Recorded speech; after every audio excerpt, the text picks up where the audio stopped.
Well, this got messy fast. Last week, Mark Carney came out sounding like Canada was backing the US strike on Iran. And Canadians did what Canadians do when something smells off. We spoke up loudly. Yep, Canada said, hold on. Iran's regime is dangerous, yes, but that does not mean that Canada needs to rubber stamp Donald Trump bombing first, consulting allies never, and apparently just figuring out the rest whenever the cameras leave the room. Carney, he then shifted.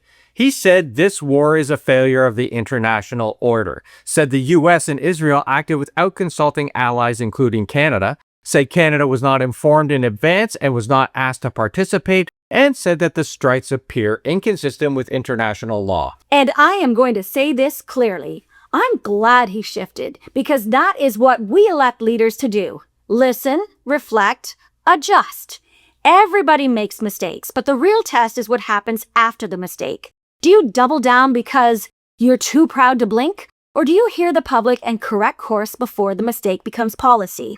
That's literally the job of the Prime Minister. We elect leaders to listen to the public. If the public says, no, not that, then you reassess, reflect, and you change course. Because leaders make mistakes. That part is not new. The real test is what they do after. Do they double down out of ego? Do they gaslight the public? Do they pretend we didn't hear what was heard? Or do they listen? Because this is the part that so many people get wrong.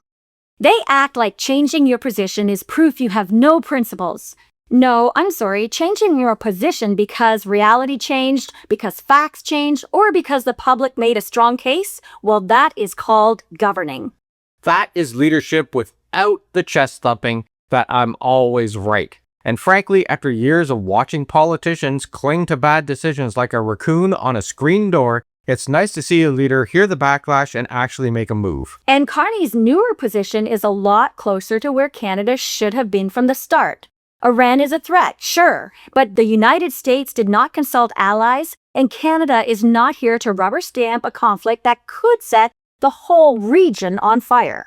Carney said Canada was not informed in advance, was not asked to participate, and would not have been in a position to make a judgment that met Canadian standards even if it had been asked. And that matters because the whole problem with Trump's foreign policy is there is no stable doctrine. There's only impulse, ego, and whatever gives him the strongest camera angle that day. But now that Carney has moved, he needs to move all the way.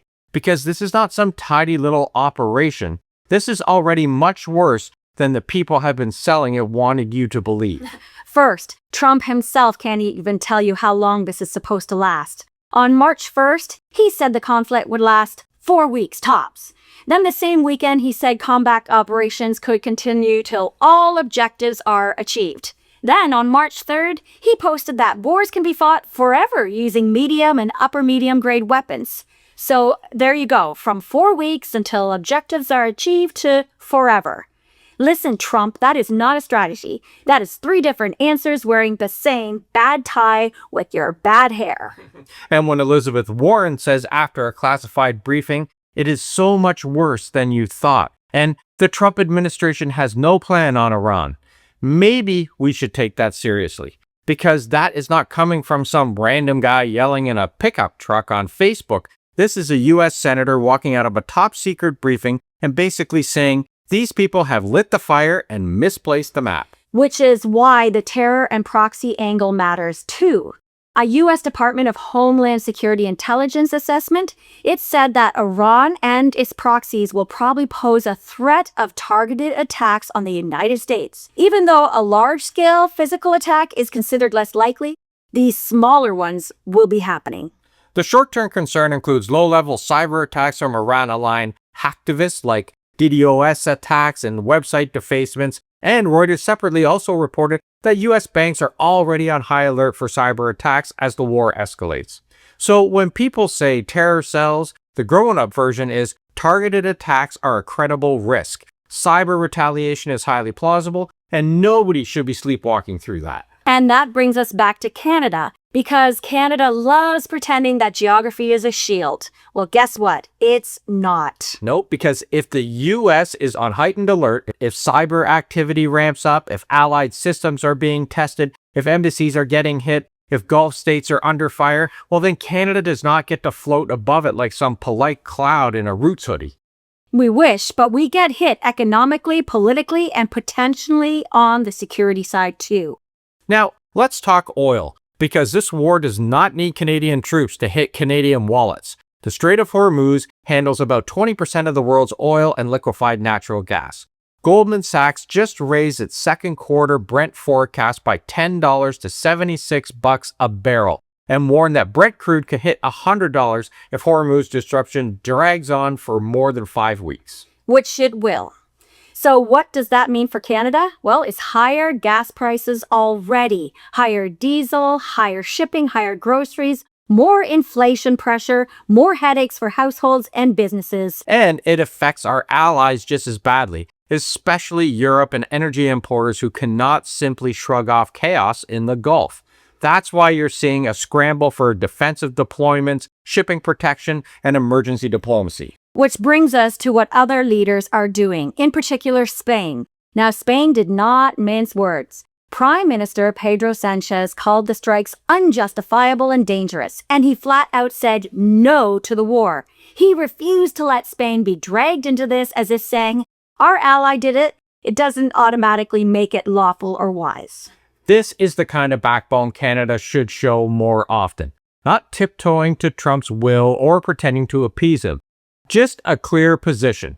We do not support reckless escalation, we do not bless regime change from the skies, and we're not going to be bullied into pretending that this is some neat little humanitarian operation. No, because it isn't. Even Britain, America's usually ride or die in these situations sidekick, has been wobbling. Keir Starmer refused to join the offensive action, and he said Britain does not believe in regime change from the skies. He insisted any action has to have a lawful basis and thought-through plan. And that was enough for Trump to start publicly mocking him as no Winston Churchill. Which is hilarious in the worst possible way. Trump insults the one ally still trying not to embarrass him in public. And somehow we're supposed to believe that this is a coalition of serious people? And that's why Canada cannot build a foreign policy around staying in Trump's good books. There are no good books when it comes to Trump. There is only his mood swing of the hour. Carney actually seems to understand that bigger problem. In Sydney, he argued that middle powers like Canada cannot afford to go it alone the way that great powers do, and that countries like Canada need a dense web of partnerships because the old order is breaking down. Fine. Good. Build those conditions. Deepen ties with Australia, work with Europe, work with Japan, diversify and strengthen Canada's position. But let's be honest here. If you say the international order is failing, then you cannot in the next breath act like Washington dropping bombs without consulting its allies is just another Tuesday. And that was the problem with Carney's first response. It sounded too quick, too tidy, too deferential. It sounded like he was trying to reassure Washington before he reassured Canadians. And you know what? Canadians were not having it. No, because this country is not looking for a ventriloquist dummy.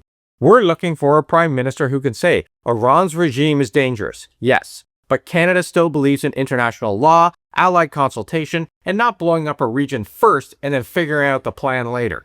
So, to sum it up, I'm glad Carney changed his stance. I'm glad he listened, and I'm glad he moved toward what Canadians are already saying. But now he has to finish the job. Exactly. Don't just say this appears inconsistent with international law. Say Canada will not support offensive military action without a lawful basis, without allied consultation, and without an actual plan for what comes after. It should be simple. Yep, because we have seen this movie before. Shock and awe always gets a slick trailer, but the aftermath gets handed to everybody else. Because, let's be honest, Trump and his cronies from Fox TV don't have a plan. They just have military might. And that is why a convicted felon, ex-reality TV star, and failed businessman should never be in charge of the nukes. Yep.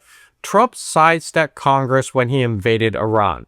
The no plan point is the terrifying part, though, because if there's no plan, then the plan is improvisation. And improvisation is how wars metastasize. And even if the shooting stops tomorrow, which it won't, the real question is what happens after. why the former ambassador to the United States was right. He said, you don't just hollow out leadership from the air and assume a stable, better government pops out of it. Which means success can't just be we hit targets. Success is, does the region stabilize? Do attacks stop spreading? Do civilians stop paying the price? And does nuclear risk actually decrease? Okay, Dave, but what should Canadians actually do? Well, we should be firm, like Spain. Clear, not theoretical. Just be clear. Saying cut the US off said you cannot put your ships in our ports, and that was a strong stance. So here's what we think. 1. Canada can keep its long-standing position. Iran's nuclear ambitions and proxy networks are dangerous. And 2, Canada can still say that allies must be consulted and international law matters. You don't get to bypass the UN and then demand that everyone else call it order and right.